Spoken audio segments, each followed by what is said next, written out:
لیکن ہم بلا وجہ ہی لوگوں سے اگر بیزار رہیں، کیوں؟ دل میں بوجھ ہے، عداوتیں ہیں، آپ یقین کریں دل ہو جائے نا صاف، نیند سکون کی آتی ہے۔ دنیا میں سب سے زیادہ مطمئن وہ بندہ ہے اللہ نے جہاں رکھا ہے وہاں راضی ہے۔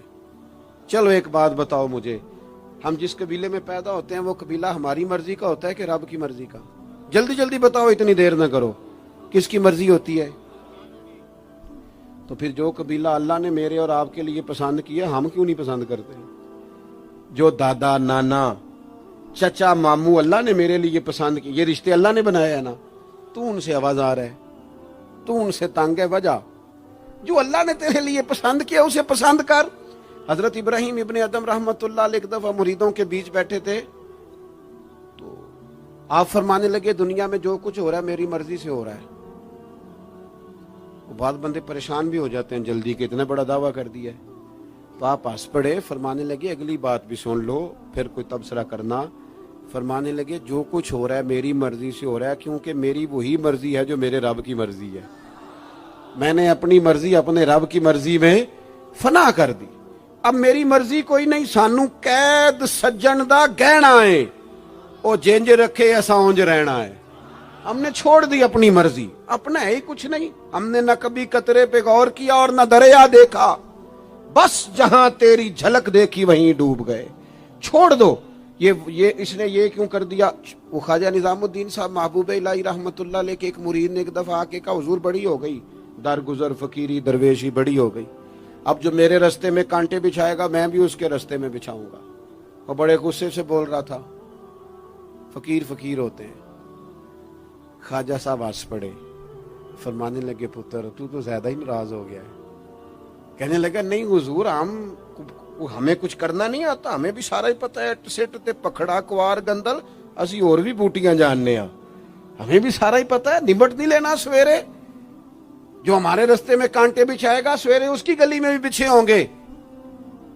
تو حضرت محبوب الہی فرمانے لگے پتر آدھے رستے میں تیری ضد میں وہ کانٹے بچھا دے گا اور آدھے میں تو اس کی ضد میں بچھا دے گا، تو پھر تو جو عام راہگیر ہوں گے ان کے بھی پیر زخمی ہوں گے۔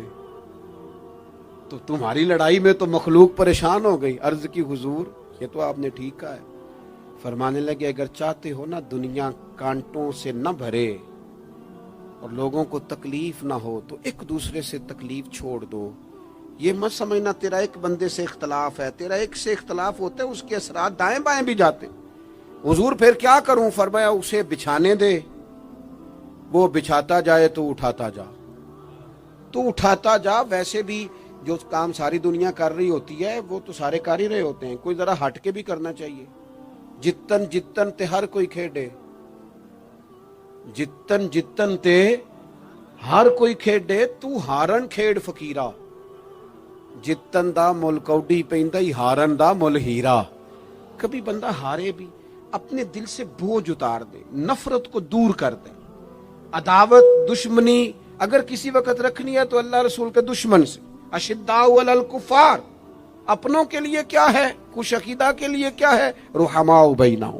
میرے عزیز ترمذی میں حدیث ہے، اپنی بات کو حوالہ دے کے مضبوط کر دوں، ترمذی میں حدیث ہے، نبی پاک علیہ الصلوۃ والسلام نے حضرت انس بن مالک سے فرمایا تھا، اے انس اے میرے بیٹے تم سے ہو سکے تو صبح اس حال میں کرنا کہ تمہارے دل میں کسی کا بغض نہ ہو۔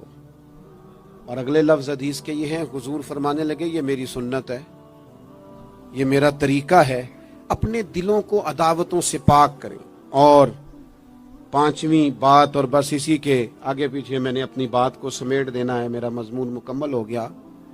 حضور کی ایک بہت بڑی سنت، نبی پاک علیہ السلام کی ایک بہت بڑی ادا، وہ پتہ کیا ہے؟ وہ ہے دوسروں کا احساس کرنا، دوسروں کے بارے میں سوچنا، دوسروں کا خیال کرنا۔ میں ابھی آ رہا تھا تو میری گاڑی کے ساتھ کچھ دوستوں نے دوڑنا شروع کر دیا۔ میں جو ہوں مجھے اس کا پتہ ہے، میں ہمیشہ دوستوں سے کہتا رہتا ہوں آپ بزرگوں کے ہاتھ چومیں، اللہ والوں کی اچھی بات ہے، آپ کو فائدہ ہوگا۔ میرے جیسے گناہگار کے ہاتھ چوم کے آپ کو کیا ملے گا؟ کوئی نتیجہ نہیں نکلے گا۔ ہاں آپ کوئی میری بات مان لیں اور اس پر عمل شروع کر دیں تو رب کریم کی رحمت صبح قیامت ممکن ہے یہ کہہ دے یہ تیری وجہ سے اس نے شروع کیا تھا، جا تیرے گناہ بھی معاف کیے۔ یہ جو ذوق ہے نا، اب ایک بندہ گاڑی کے پیچھے بھاگ رہا ہے تو مجھے اتنی سخت تکلیف ہو رہی تھی، میں نے کہا یار کیا ضرورت، دیکھو نا بیچارہ گرمی کا موسم ہے، پیاس لگے گی اور پسینہ آئے گا، کیوں بھاگ رہا ہے؟ میری مجبوری بھی ہے، گاڑی کو تو چلنا ہے۔ جب تک ہم احساس پیدا نہیں نہ کرتے، میرے قبلہ عالم فرمایا کرتے تھے کہ تیری گاڑی کے آگے سے کوئی غلط کراس کر گیا اور دوڑ کے گزر گیا اور کوئی سخت جملہ بھی کہہ گیا ہے، اس پر بھی تنقید نہ کر، تو اپنے دل میں اس کا احساس پیدا کر، سوچ کے، ہو سکتا ہے اسے گھر میں کوئی ایمرجنسی ہو گئی ہو۔ اپنی سوچوں کو مثبت کریں۔ آپ دوسروں کا احساس بھی اپنی طبیعت میں پیدا کریں، دوسروں کے بارے میں بھی سوچیں۔ میں یہاں ماشاءاللہ سٹیج پہ بیٹھا ہوں، بڑا نرم ماحول ہے، بڑا کچھ ہے، لیکن جو دوست پیچھے دیوار کے ساتھ کھڑے ہیں نا، جن کو جگہ بیٹھنے کی بھی نہیں ملی اور کھڑے ہونے کی بھی صحیح کر کے نہیں ملی، ان کا بھی احساس پوری طرح، اور میرے خیال میں سب سے زیادہ مہمان خصوصی بھی وہی ہیں آج کی ہماری محفل کے، جو زیادہ مشکل میں بیٹھے۔ احساس اپنی کہاں تک احساس کرنا ہے؟ لو حدیث پاک سنو۔ اللہ کے محبوب علیہ السلام فرماتے ہیں میں نماز پڑھانے کھڑا ہوتا ہوں، نماز، کریم فرماتے ہیں میرا دل کرتا ہے میں لمبی نماز پڑھاؤں، لیکن پھر پیچھے سے نا کسی بچے کے رونے کی آواز آتی ہے، دل تھا لمبی پڑھاؤں، بچہ رو پڑا تو مجھے خیال آتا ہے اس کے رونے سے اس کی اماں کو تکلیف ہو رہی ہوگی، میں نماز چھوٹی کر دیتا ہوں، اللہ کی نماز مختصر کر دی احساس کے طور پر۔ حضور اس امام مسجد سے سخت ناراض ہو گئے تھے، صحیح حدیث میں موجود ہے، جس کے مقتدیوں نے آ کے شکایت کی تھی کہ یا رسول اللہ بہت لمبی نماز پڑھاتا ہے۔ یہاں تو لوگ احساس ہی نہیں کرتے میرے بھائی، یہاں تو احساس ہی نہیں کرتے۔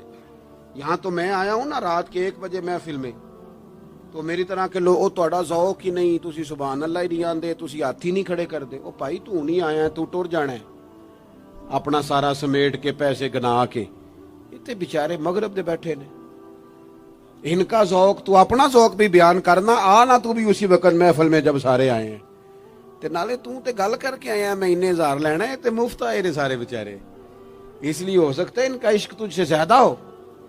کروں مدح اہل دول رضا، اور پڑے اس بلا میں میری بلا، میں گدا ہوں اپنے کریم کا، یہ میرا دین ہے کوئی پارا نہ نہیں۔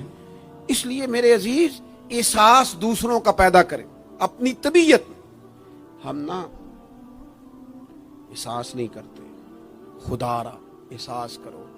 ٹھیک ہے پریشانیاں ہیں، لیکن میں جوان سے کہوں گا تو نوجوان ہے، باہر تجھے ٹینشنیں ہیں، کاروبار کی مسائل ہیں، پریشانیاں ہیں، لیکن اللہ نے تجھے جوان کیا نا، حوصلہ دیا ہے نا، تو باہر کی ٹینشنیں باہر چھوڑ کے آیا کر۔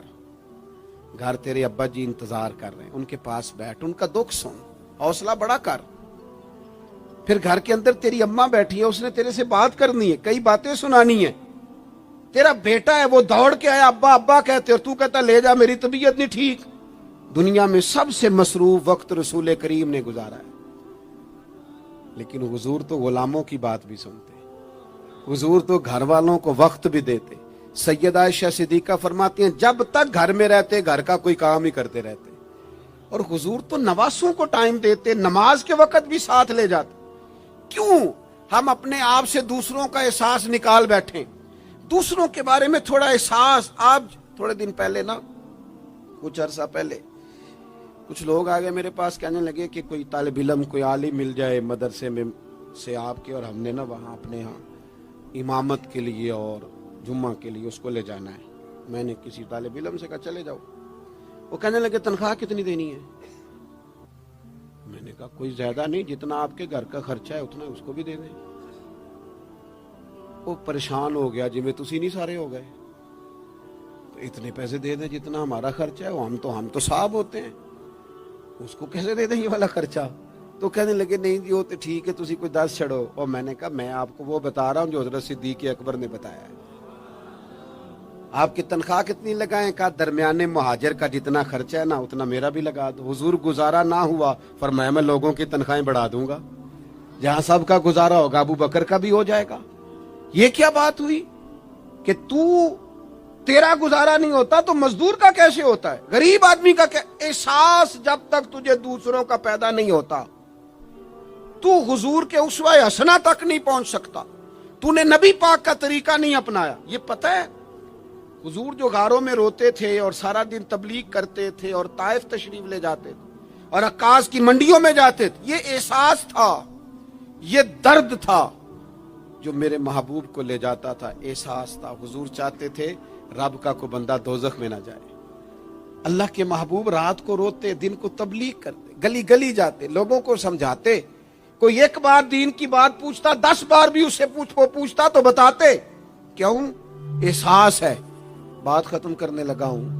سیدہ طیبہ طاہرہ ام المومنین سیدہ عائشہ صدیقہ رضی اللہ تعالیٰ عنہ فرماتی، ایک دن حضور مجھ سے فرمانے لگے، کریم فرمانے لگے، عائشہ ایک بات بتاؤں تمہیں؟ یا رسول اللہ فرمائیے. تو کریم فرمانے لگے، عائشہ جب تم مجھ سے راضی ہوتی ہو پھر بھی مجھے پتہ چل جاتا ہے، اور جب تمہارے دل میں کوئی بات ہوتی ہے پتہ مجھے پھر بھی چل جاتا ہے. کہتے میں نے جلدی سے عرض کی، حضور میں اور آپ سے ناراض. تو فرمایا بتاؤں پھر؟ حضور بتائیے. فرمایا عائشہ کبھی کبھی قسم اٹھاتی ہو؟ یا رسول اللہ اٹھاتی ہوں. فرمایا جب ہوتی ہو نا مجھ سے راضی تو کہتی ہو مجھے محمد مصطفیٰ کے رب کی قسم، اور جب تمہارے دل میں کوئی بات ہوتی ہے تو پھر کہتی ہو حضرت ابراہیم خلیل کے رب کی قسم. پھر حضرت جناب عائشہ صدیقہ کہتی ہیں میں تمہیں بتا نہیں سکتی لوگوں میرے دل کا عالم کیا تھا یہ بات سن کے. یا رسول اللہ آپ لفظوں سے احساس کا پتہ کر لیتے ہیں، کوئی سوچ کیا رہا. یہاں تو گھر والے پورا احتجاج کریں. احتجاج میں ایک دفعہ کہیں کھانے کے لیے گیا تھا تو میں نے کہہ دیا کھانا بڑا اچھا پکا ہے. ایک آدھ اور بزرگ سے بھی میں نے وہ بات سنی تھی، بھی وہ پریکٹیکلی میرے ساتھ ہوں، میں کھانا بڑا اچھا ہے جی. تھوڑی دیر کے بعد نا گھر کے اندر سے رونے کی آواز آنے لگی. تو مناسب تو نہیں ہوتا کسی کے گھر کے مسئلے میں ایسی بات پوچھنا، لیکن وہ جب ماحول زیادہ ہی بڑا تو میں نے میزبان سے کہا کہ خیر تو ہے، گھر میں سب ٹھیک ہے؟ تو کہنے لگے آپ کی وجہ سے رو رہے ہیں. میں نے کہا کہنے لگے آپ نے بڑی تعریف کی ہے نا، کھانا بڑا اچھا پکا ہے. تو میری بیوی ہے تو عزیزوں میں سے، پر وہ گھر غریب ہے. اس نے کہا 14-15 سال ہو گئے اس گھر میں کھانا پکاتے، آج تک نہیں کسی نے کہا اچھا پکا ہے. میں غریب کی بیٹی ہوں، آج وہ تعریف سنی ہے تو دل کسی اور طرف ہی چلا گیا ہے. اتنا بھی احساس نہیں جو صبح سے گرمی میں کھڑے. آپ کو پتہ ہے نبی پاک نے کبھی کھانے میں نقص نہیں نکالا تھا. سیدہ عائشہ کہتی ہیں پسند ہوتا تو کھا لیتے ورنہ چھوڑ دیتے. کبھی عیب تو ہنڈیا پھینک دیتا. آنا گرمی میں تو بھی کھڑا ہونا، جہاں اماں کھڑی ہے، بیوی کھڑی ہے، بہنیں کھڑی ہیں، کھڑا ہونا 10 منٹ. تو احساس ہی نہیں، صرف اپنا ہی پتہ ہے. سیدہ عائشہ صدیقہ یہ حضور کا اسوہ حسنہ ہے. یہ طریقے اپناؤ زندگی میں. 4 5 8 چیزوں کو فقط سنت نہ سمجھو، یہ وسعت ہے حضور کے اسوہ نور میں. سیدہ عائشہ کہنے لگی، کریم فرمانے لگے تم قسم اٹھاتے حضرت ابراہیم کا نام لیتی ہو تو میں سمجھ جاتا ہوں. جناب عائشہ کہتی ہیں بس دل مچل گیا، کیفیت اور کی اور ہو گئی. میں نے کہا حضور پھر مجھے قسم ہو محمد عربی کے رب کی، میرے لبوں سے آپ کا نام ہی جاتا ہے، میرے دل میں آپ ہر وقت موجود رہتے ہیں. میرے عزیز کچھ باتیں آپ سے میں نے عرض کی. میں اپنی گفتگو کو بھی دیکھتا ہے جو بڑے مالدار ہوتے ہیں، اور ایسے لوگوں کو بھی دیکھتا ہے جو بیچارے ایک وقت کھاتے ہیں اور دوسرے وقت کے لیے پریشان رہتے ہیں. اپنی زندگی میں وہ صحت مند، توانا، خوبرو لوگوں کو بھی دیکھتا ہے، اور بیمار اور کمزور، ضعیف اور ناتواں لوگوں کو بھی دیکھتا ہے.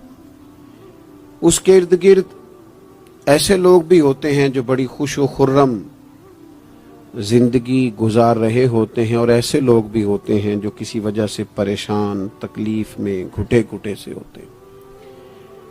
انسان اپنے ماحول سے بھی سیکھتا ہے، معاشرے سے بھی سیکھتا ہے، اور پھر جب وہ لوگوں کے قریب جاتا ہے اور اپنے گھر سے اٹھ کر وہ لوگوں سے ملاقات کرتا ہے تو مختلف قسم کے مشورے، مختلف قسم کی آراء اور مختلف قسم کے مشیر اسے ملنا شروع ہو جاتے ہیں.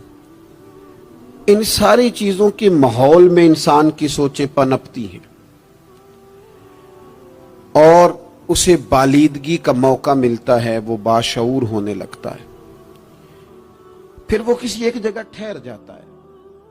بعض اوقات کسی مالدار کی طرف دیکھ کر پوری طرح رک جاتا ہے اور سوچتا ہے کہ نہیں، میں پیسہ ہی کماؤں گا تو پھر ہی ٹھیک ہے۔ بعض اوقات کسی مشہور آدمی کو خوش قسمت سمجھ لیتا ہے اور پھر وہ کوشش کرتا ہے کہ جتنے بھی جتن کیے جائیں کسی بھی طریقے سے شہرت حاصل کی جائے۔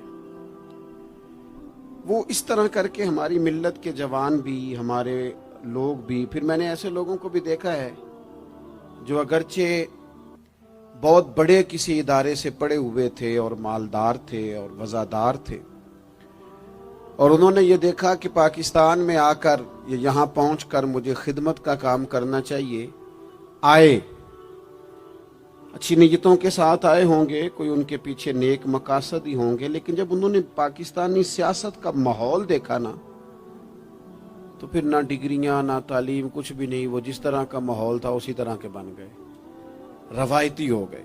کسی نہ کسی کے پیچھے یوں ہی لوگ لگ جاتے ہیں اور طرز زندگی اختیار کرتے ہیں۔ ہمیں لگنا ہوتا ہے کسی نہ کسی کے پیچھے، ہم پیروی کرتے ہیں لوگوں کی، لوگوں کو دیکھتے ہیں